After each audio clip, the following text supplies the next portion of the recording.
Once again, we are welcoming you to Marriage Moments with the Islands, and we have an amazing episode today because we just now celebrated our 13th anniversary being married.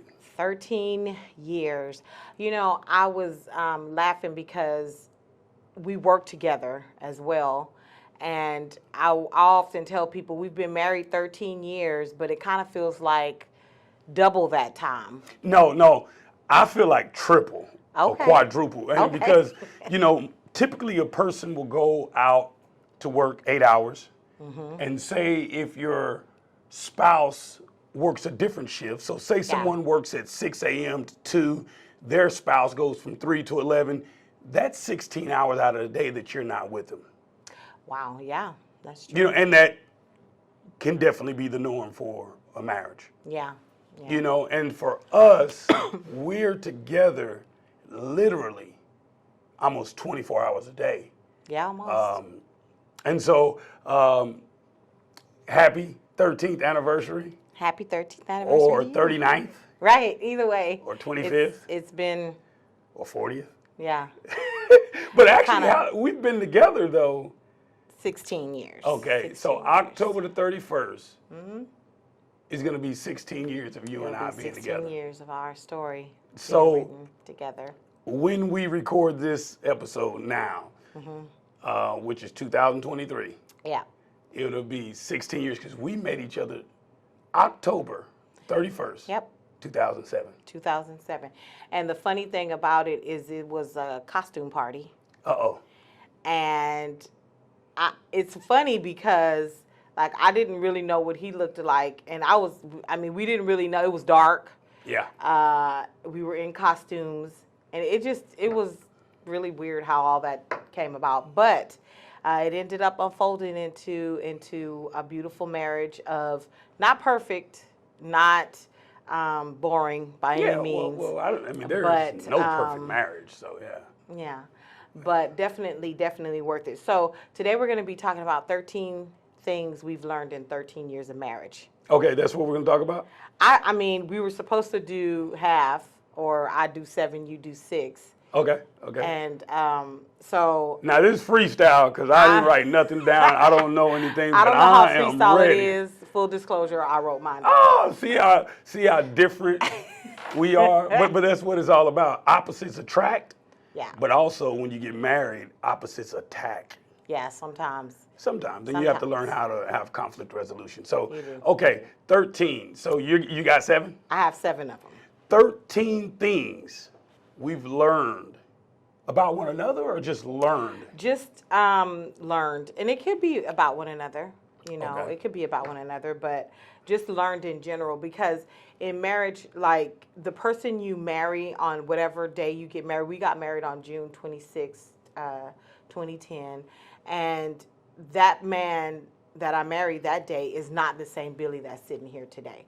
So it's always good to learn and love the person that you're with today. All right, so welcome to Marriage Moments with the Islands. One of the things we always ask you, make sure that you share. Absolutely. Comment in the comment section. Also, go ahead and hit that notification bell. Subscribe. Also, share it with other people so you can get this content every month when we release it. And so 13 things we've learned in 13 years of being married. Okay, let's go ahead. Here we go. So, number one. Number 1. It's okay to be vulnerable with you. Okay. It's okay to be vulnerable with you. I had to learn that because I was a very guarded person. I think it had to do with how I was raised. I'm a pastor's kid, and so when you're raised in the pastor's home, you kind of learn how to navigate you being you, but then also kind of being a version of you that people want you to be sometimes. And so after I learned how to get past all of those things, when I got married, I had to practice and understand it's okay to be vulnerable with Billy. Being vulnerable, can you define vulnerability just so the audience and so I can have clarity of what that means to you? So for me, vulnerability meant just opening up and expressing how I truly feel. Being honest with myself about where I felt like our marriage was, Okay. and not trying to create a fantasy, being real and in the moment of where we truly are, and then being able to express that to you in open and honest, in open and honesty. That's so good. Sounds liberating. Very. Sounds very, liberating. That's so very. good. So that's one thing. Okay. And also being able to be open without being hurt. So, without taking it personal if things didn't go the way I wanted it to. So being vulnerable. Then I have learned in 13 years of marriage, it's very important to be kind to your spouse. It's very important to be kind because not only do you reap what you sow, so if you're mean, you're going to get mean back, but also you don't want to create like this toxic environment where you guys are just not being nice to each other, and we're nice to just literally everybody and perfect strangers. So I think it's good to be nice to you, to your spouse. Yeah, especially with our vocation. We are pastors, so what happens is you are kind with everyone else, you're patient with everyone else, forgiving everyone else, and it's very easy to come home. Yep. And then you like kind of just, Grr. yeah. Just grr with each other. So, and then I learned not to be mean, because Okay. That's still number 2. No, this is Number 3. So on Be one kind. end, be kind, but then another one, just don't be mean. Don't be mean. Don't be mean. Whether you agree, whether you don't see it the way they see it, don't take personal shots at your person. You've committed life with this person, and it's important to keep that understanding that, hey, we're going to be together forever. I don't want to be mean to you. Well, that's beautiful because it sounds simple, Yeah. but when you're in the thicket of marriage and conflict and disagreements and opposites attacking, Oh, wow. Yeah. that can easily be thrown out of the window. Yep. So don't be mean. Don't be mean. Don't be mean. That's number 3. Wow. Even in conflict. Even in conflict, don't be mean. Yeah, You yeah. know what literally hurts that person. Yeah, fight fair in And- marriage. right. Because you're going to fight, period. Yeah. But you just got to Yeah, fight that's a part fair. of it. Got to fight fair. Okay. So then another thing is I learned to be willing to compromise. I don't have to have it my way or the highway, That's good. Now, fellas, that word for us sometimes is taboo, compromise. We don't like to hear that. Yeah. But compromise is something you're going to have to find a healthy compromise in marriage. You just have to. Yep. You're like, okay, you don't agree with that? Yeah. I think you're tripping, but I'm not going to do that because I don't want to affect you, and I compromise what I believe. Yeah. That is so good. That's Yeah. so good.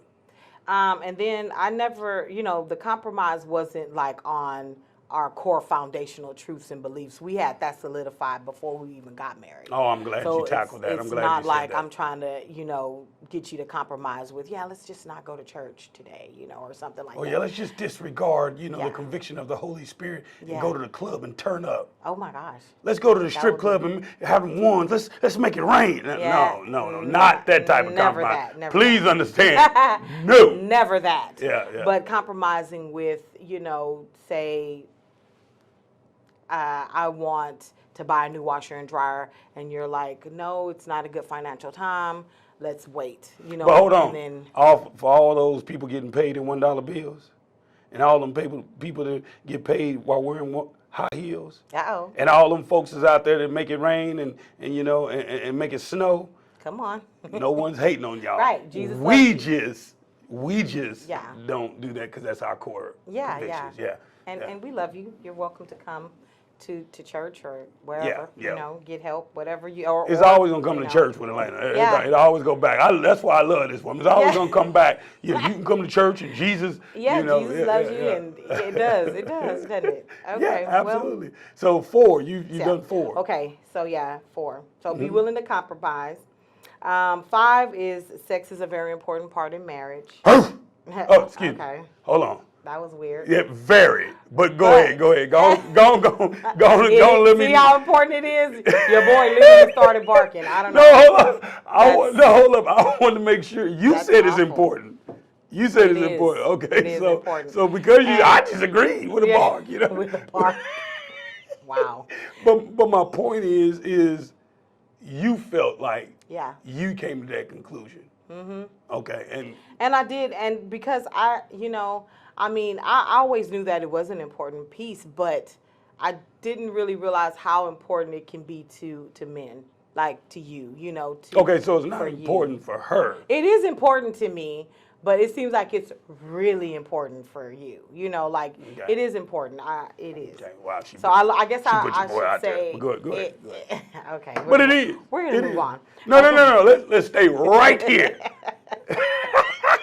No. 13 for years. real. 13 years. She's learned that sex is important. And why would you say that? Like, why would you say that sex is important in marriage? Because you came to that conclusion. Yeah. Again, like I was saying, it was important to me. But I think it's important to men and women for different reasons. Okay. I love the intimacy. I love the closeness, the oneness. Obviously, we become during our moments. But for Sex. you, it seems like something. I think you love the oneness too. But it just, I don't know. I can't speak on what it means for men. But for me, the oneness is important. For men, I am men. I guess I represent men. You are man. Well, I don't know. I'm just saying. Anyway, that's why I was I'm trying to messing with move you. on No. because I get really and it's, if I was lighter complected, I'd probably be like red right now. Yeah, she gets embarrassed. But that's a part of a marriage. Yeah. And a even healthy Christian part. marriage, we're all here because of sex. Yeah. Every human being on earth is here, so it should not be shied away from, I don't think at least. Right. Because it's a reality. Mm-hmm. Like you have kids, people have kids out there. You exist because your mom and your daddy, they had sex. Yeah. And so I think that people really try to push that conversation away. And I think that all of your topics are amazing. Being vulnerable, learning how to be kind and not be mean, right? And then, you said something right now, and I think this is number 5, right? Talking about Yeah. learning the importance of sex. And I don't think that it's just important for me, because it is important, but I think it's important for marriage. Yeah. And the reason why is because a woman, and that's why I want to dig a little deeper, a woman can hang that over you. Like, oh, I'm going to punish you because guess what? Hey, you didn't give me this, or you acted, so you ain't getting none. Okay. Yeah, that happens. You ain't getting none, boy. You gonna get the shoulder, you gonna get the back.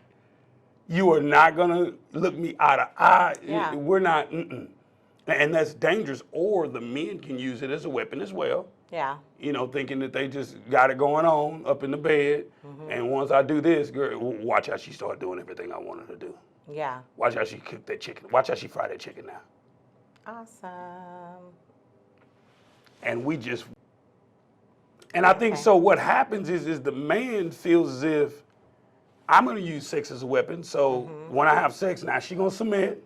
Okay. Now she gonna go get in there and cook. She gonna clean this house now. I'm serious. So if you don't learn how to really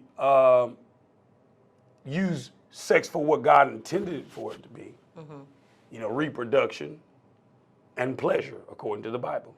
Yeah. Pleasure and reproduction, meaning having kids and pleasure. So now we're at the age now, it's beyond the kid thing. It's having fun. It's pleasure. Yeah. It's pleasing. And so for a person to say that it's not, then that's a deeper dive to get into because, why is it not pleasing for you? Oh, yeah. And so for a man or a woman, they have to identify, like, hold on now. Like, what am I not doing right? I need to figure something out in the context of Christianity and biblical principles. I'm not going to be trying no freak nasty stuff, inviting people into the room and all kind of weird stuff. So, you know what I'm saying? So the reality is, I'm... You're going all the way there today. Yeah, Okay. why not? Go ahead. Why not? Go We're talking ahead. about 13 years of marriage. 13 years. People do things like that. You act like that. That's not foreign. Like, you No, can it's scroll not. through any social media and you know that that's taking place. Yeah, that's true. Dildos. Yeah. You know what I'm saying? All kind of extra stuff. Yeah, And so yeah. that is part of, let's be real. Yeah. Nah, we Christians, but we ain't retarded or nothing. Yeah, yeah. Or we're not slow or Yeah. mentally challenged, or we're Yeah. not like, we understand life. Right. And it would be crazy for us to act like we can put our head in the sand like an ostrich and act like we don't see what's going on around us. Yeah, that's true.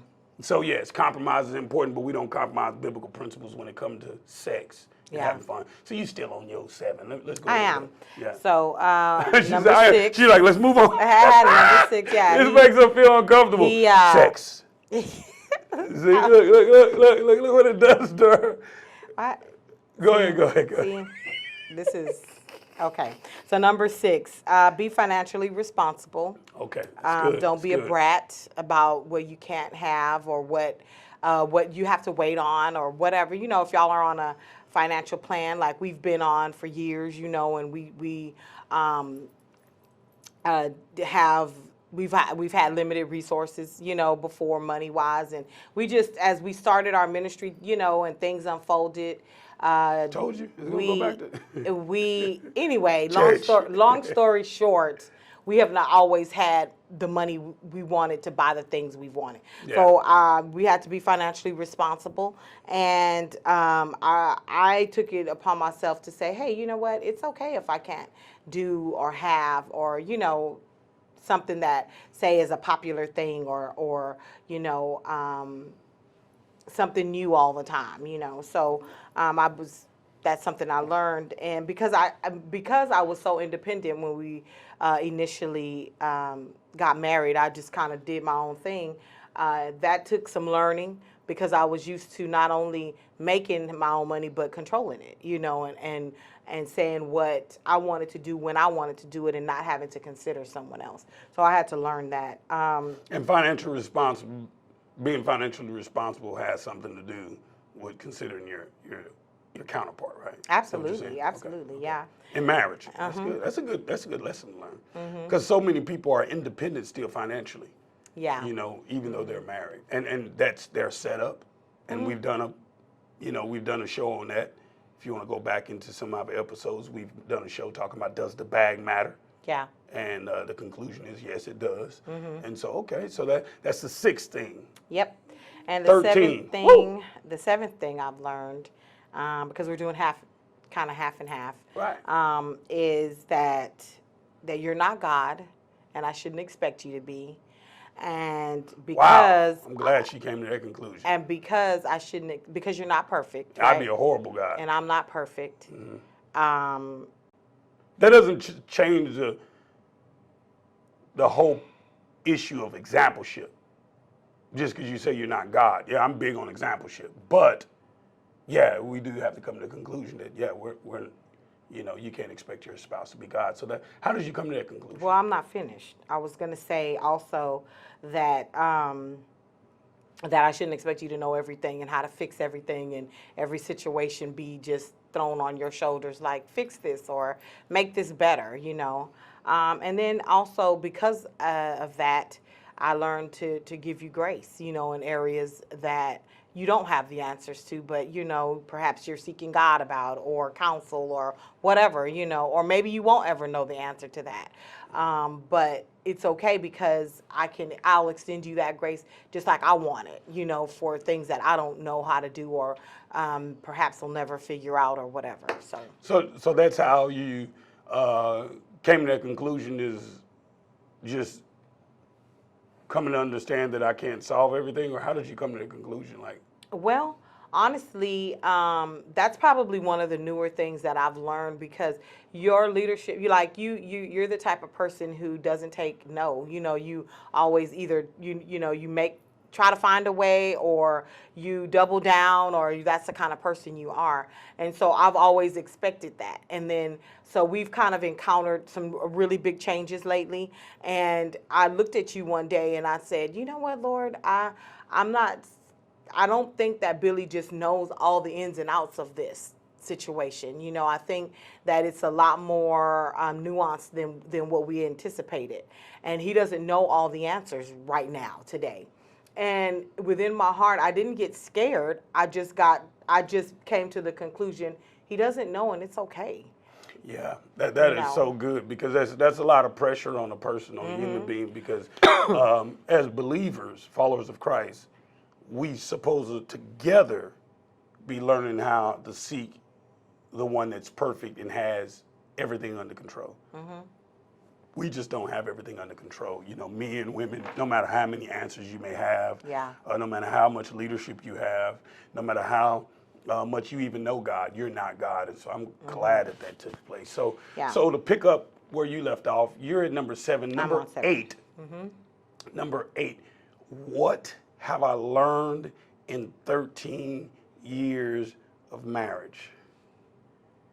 And I'm going to shift into something that really blessed me is that, man, I'm not as mature as I thought I was. I just thought that I was a little bit more mature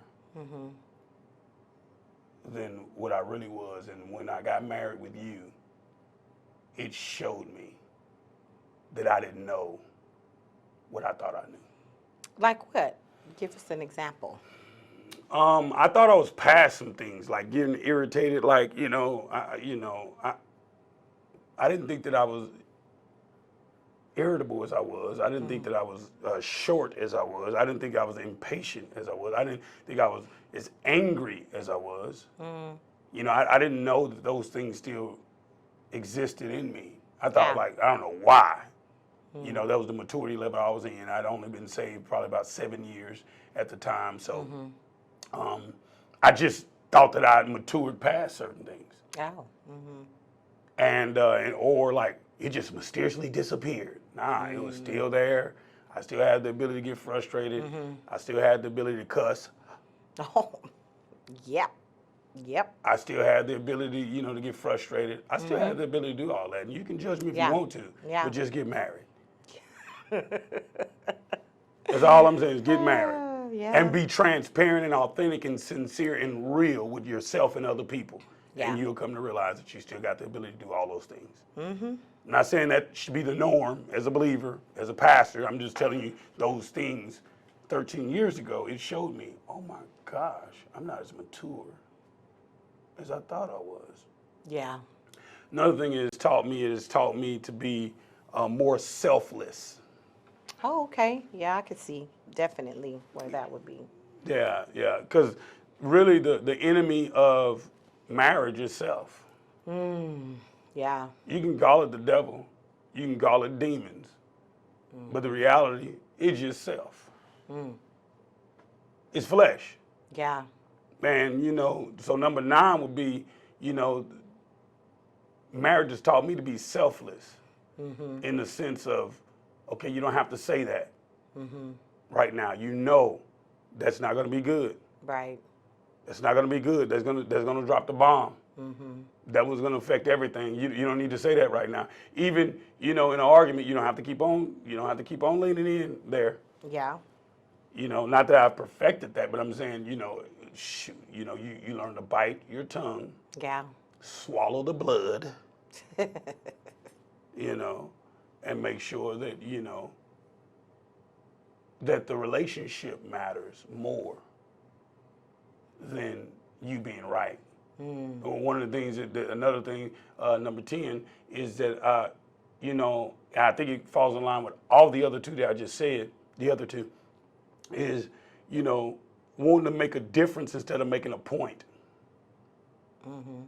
You know, wanting to make a difference instead of making a point. If I want to make a difference in this relationship, I need to make sure that I don't have to prove my point All the time. Yeah. You know, that's so good because a lot of times we'll risk it all just to be like, I was right. You were wrong and I was right.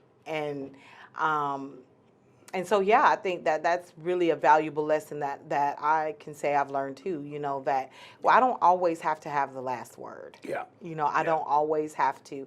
And one of the things that helped me with that was just really taking God's word for true and saying, okay, Lord, you said if I hold my peace, you'll fight my battles, you know, and really seeing that happen. Yeah, yeah. I think that when we risk it all and try and attempting to prove a point, it really affects the relationship, and you got to find out, does the relationship matter more than me being right? Yeah. So good. You know, Yep. does the relationship matter more than me being right? Because Yeah. me being right, okay, it strokes my pride, it makes me feel good, but it affected my marriage, my Yeah. relationship, and this can spill over in any relationship, friendship, Yep. any relationship. But what we're talking about is the context of marriage, and that's the 10th thing for me is to want to make a difference instead of making a point. Yeah. And I'm not saying I'm like, oh, I'm so ahead in this. I think that it's something I learned and learning continue. And I think that that's something that we always will be doing Yeah. is I agree. learning as we go and mastering and perfecting that truth that we've learned. Yeah. Yeah, for real. Because, I mean, and that goes back to being kind. Because ultimately, you're my friend. Like, Yeah. you're my best friend. Like, I even, and that's why dying to self is so important in marriage. Yeah. Because if not, you end up hurting your best friend. Yeah. And it's like, dang, I didn't mean to hurt you like that. I just wanted to be right, and it's like, Yeah, dang. and I think that goes into my 11. My 11 is that no matter who gets close to me, no matter how many people come and applaud me, no matter how much I spend time with others, the most valuable time I can invest outside of my relationship with Jesus is my relationship with you. That's the Yeah. most prized investment. That's the Yeah. highest. So yeah, I mean, being that you invest in places that really matter. I just rather invest time in my relationship, my marriage, because it's difficult many times for people to do that because you grew up independently, and like say people that hung out with the fellas or with the ladies, and you bring that independency into a marriage or a single hood mindset. And I grew up in gangs, and being that I grew up in gangs, I was always around the fellas. I was always hanging out, football, this camaraderie of hanging out with the guys. And you have to break that off and understand that when it boils down to it, if you're on your sick bed, who's gonna be there? It's gonna be your spouse. Yeah. Like for me, I know it's gonna be you that's gonna be there. And what I've learned is that you're not only my best friend, I'm piggybacking on you talking about us being best friends, but you're the relationship, and this relationship, our marriage, what I've learned in 13 years is this is the relationship I want to invest the most time in. Yeah. Because I get the best return. And not only because I get the best return, it's because in all actuality, when the smoke settles, I'm going to be old in a rocking chair gracefully, prayerfully Yeah. with you. Yep. And all the buddies and all the fellas and all the disciples and all the people in the church that I invest in, which I love them dearly, Yeah. the odds or the likelihood of them being there is kind of slim. They may not be there. And they Yeah. may, but no matter what, Yeah. they have their own life, their own spouse, their own kids, their own family. And so the place that I invest the most is in my marriage. And that's the 11th thing that I've learned Yeah.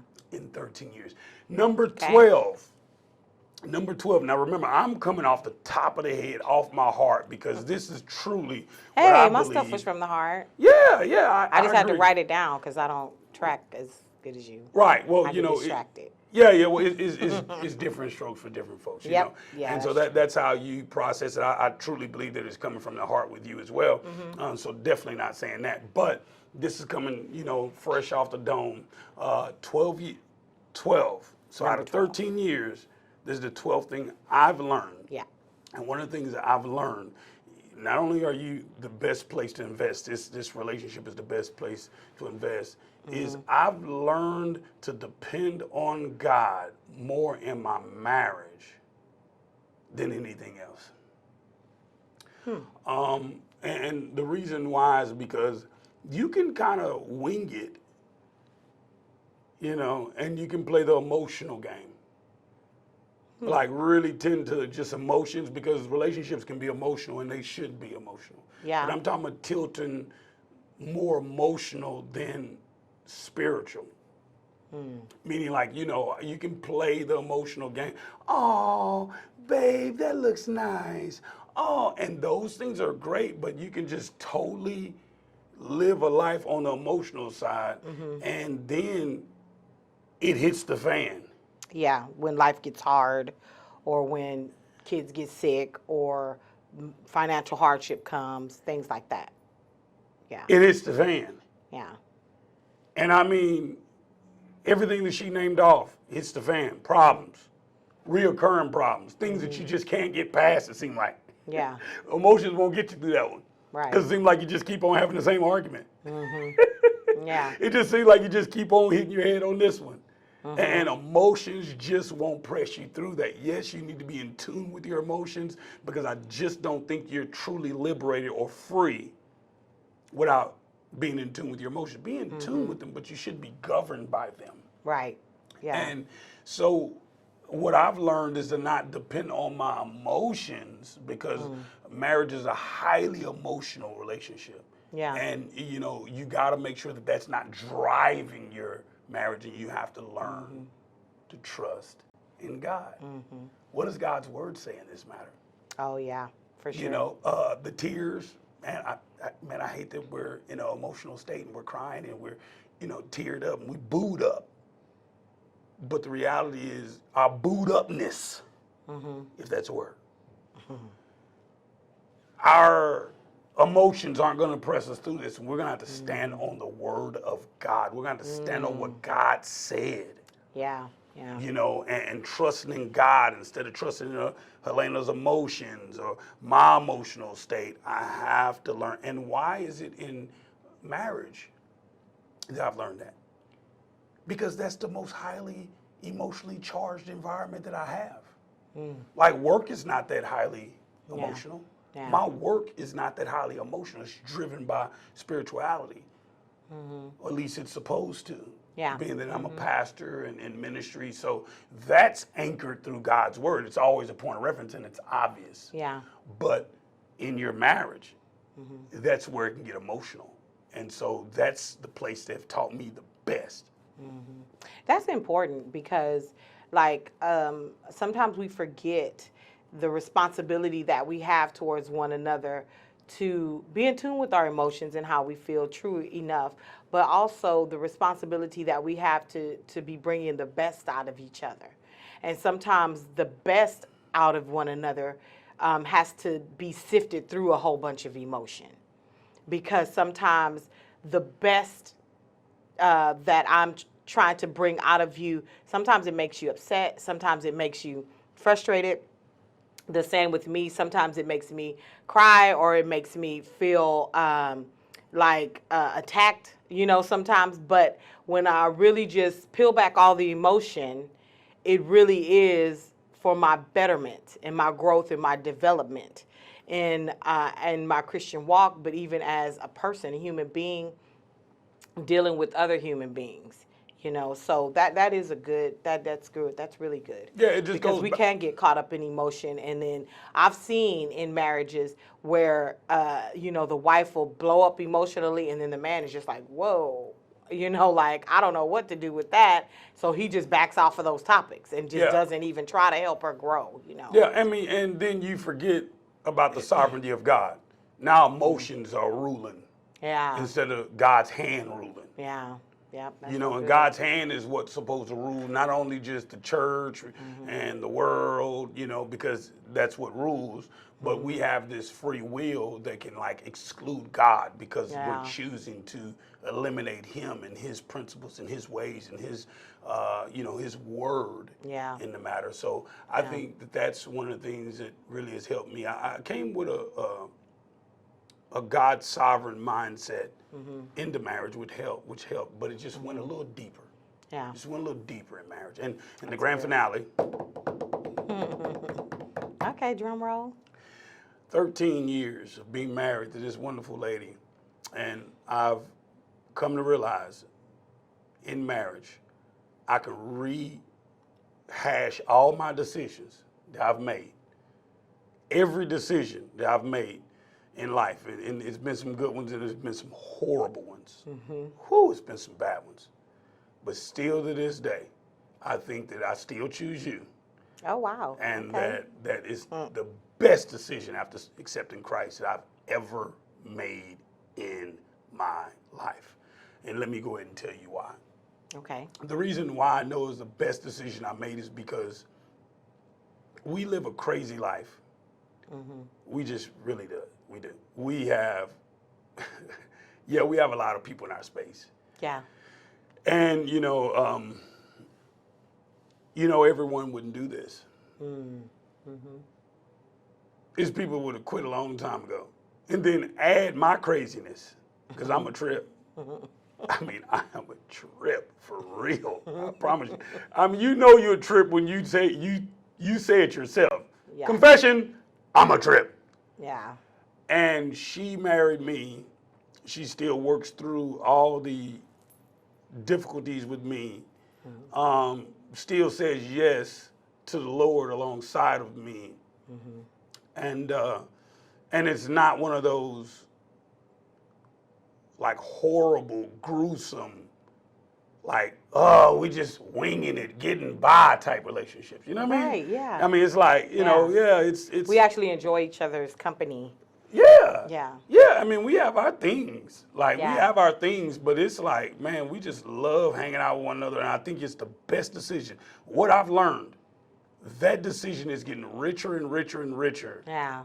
Like, through the last 13 years being married, 16 years being together. That's true. It That is. decision, I've got the biggest ROI on that decision than any decision I've ever made in my life. And so that's besides, accepting Christ, obviously, Yeah. But that's the thing that I've learned over the last 13 years. And that probably will be one that I'll constantly hold on The to. top, yeah. Because it's true. It's Yeah. true. Who you marry is, a game changer. that's who, I mean, it really is the second most important decision you'll make in your life. Yes. Of course, choosing Christ is the first one. But who you marry makes, oh my gosh. And I'm going to get out there. I've seen some people that had great potential. Yep. Amazing men of God, amazing women of God. Yep. And they get married. Yikes. And when they get married, I'm not saying they the wrong person, because once you say I do, they the right person now. Y'all got to figure it out now. They the right person. I mean, they could have been wrong before you said I do. And I don't get in that. I don't tell you, don't marry her, don't marry him. I don't get in that. I ain't gonna get in that. But I be looking like, ooh, they probably ain't gonna fulfill the will of God with that one. You know what I'm saying? I mean, because they just, they just too selfish. They just don't want to, give in. They just don't know how to trust God. They just don't know how to, compromise all the things. They won't be kind. They won't be mean. They're gonna be mean in situations where it's like, they don't want to grow. They don't understand the sovereignty of God. They think you ruling everything. They think you in charge. And so you watch these things prior to marriage, and you're like, man, this is going to be difficult. And I'm a hopeful guy. So please don't think that I'm cynical or pessimistic. I'm a very hopeful guy. Yeah. So But he's so much better than me in that area, truly. Yeah, I mean, but you see patterns. And when you see patterns, you may see a lot of potential in that person. Come on. But it is a whole bunch of potential. Man, they got a lot of potential. But then when you start seeing these patterns, and when they don't surrender over to the power of God, then they don't fulfill the purpose of God in their life. And so what happens is they'll have these patterns and they just keep on doing it. They don't care. And you've seen it for 2 years while they were dating. You're like, I don't think they're going to give that one up. And is there hope? Always hope. Always hope. But I'm just saying, but I've seen people get married. And they chose someone and it stagnated everything that they had in them and the things that God had for them. Yeah. Because now they become the main ministry. Yep. It's all about, they just so selfish. It got to be about me. It better not be about other people. Yeah. Yeah. It better not be, it better not be about your job. It better not be about other stuff besides me. And they're the center piece. They're the focal point. And it's very, very dangerous. And so that's 13 years with us. And hopefully you understand what I mean by that. I mean that God has a purpose and a plan for every human being on earth. But we have a plan to surrender. And even though we got a lot of potential, we got to surrender to the power of God to break these patterns so we can fulfill God's purpose and plan for our life. Yeah, that's our part. Yeah, that's our part. That's the collaboration. That's the mystery. God's sovereignty and mankind's free will. It'll be always the mystery of, God rules everything. Well, if he rules everything, how can I change something? Well, your free will, plays a role. There's some boundaries that God has set up, that they're fixed. You can't change that. But you can, like in football, you got the 50-yard line, you got the out of bounds line, you got the goal line. They're fixed. But you run plays in the game to determine whether you gain yards or you lose yards. Okay. And so those are fixed. You can't change that. That's God's sovereignty. God's sovereignty, his will is fixed. But you and I, we make decisions to whether we're going to score, we're going to gain, or we're going to get ahead in life. And so I think that it's so important for us to grasp that. And when you choose a spouse, you need to factor all that in. Yep. And you need to be studying that person as you're dating them so you can understand whether this is the one that you can live the rest of your years with, and they can be the best of your years. Absolutely. For God's glory. Absolutely, absolutely. So 13 years married, 16 years together. It has been a blast, and I look forward to the next however many years the Lord has for us. I asked Billy, how long do you think we'll be married? He said, what'd you say? I don't even understand what kind of question that is. What is that question? I mean, when I sign up, I'm in. I'm in for a lifetime, girl. You stuck with me. I don't know what you think. And I'm loving it. I wasn't asking it in that context. I meant like, oh, you know how people say, oh, I love you, it'll be 100 years or it'll be 20. He went straight to, girl, this is for forever. Yeah, death do us part. We signed in blood, girl. Okay, yeah, almost literally. But, yeah. Well, that's good stuff. So we're so glad that you joined us once again. Make sure that you share this content, share it. I mean, we need to get this out. We think that this will help people. And if it helped you, then you should share it with someone else. So God bless you. God bless Thank you. you so much. 13 years. 13 the years. Islands. Marriage Moments with the Islands. Follow us on all our social media platforms. I am Billy Island. And I'm Helena Island. Thank you for joining us. God bless.